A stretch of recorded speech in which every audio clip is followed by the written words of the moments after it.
সূরা ফিলের ঘটনা। সূরা ফিল কুরআনের 105তম সূরা, যেখানে এক গুরুত্বপূর্ণ ঐতিহাসিক ঘটনা বর্ণিত হয়েছে।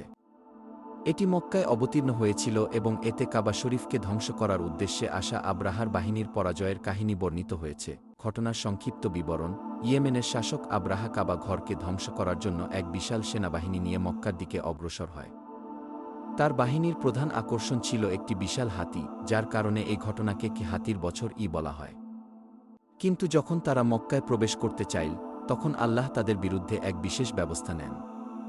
কুরআনে বলা হয়েছে, আল্লাহ অসংখ্য আবাবিল কি ছোট পাখি পাঠান, যারা তাদের ঠোঁট ও পায়ে ছোট ছোট পাথর বহন করেছিল। এই পাথরগুলো আব্রাহার সেনাবাহিনীর উপর বর্ষিত হয় এবং তারা ধ্বংস হয়ে যায়। এই ঘটনার তাৎপর্য আল্লাহর কুদরতের এক বিশাল নিদর্শন, কাবা শরীফ রক্ষার জন্য আল্লাহর অলৌকিক সাহায্য। মক্কাবাসীদের জন্য এটি ছিল এক বড় শিক্ষা যে, তারা আল্লাহর ঘরের রক্ষক নন, বরং আল্লাহ নিজেই তার ঘর রক্ষা করেন।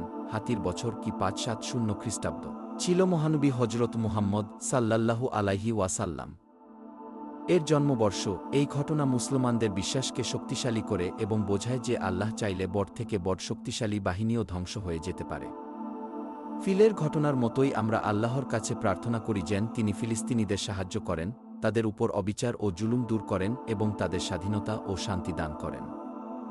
হে আল্লাহ, ফিলিস্তিনের আমাদের ভাইবোনদের সাহায্য করুন, তাদের সুরক্ষা দিন, জালিমদের জুলুম থেকে রক্ষা করুন এবং আমাদের সামনে তাদের বিরুদ্ধে আপনার নিদর্শন দেখান, যেমন আপনি হাতিওয়ালাদের ক্ষেত্রে দেখিয়েছিলেন।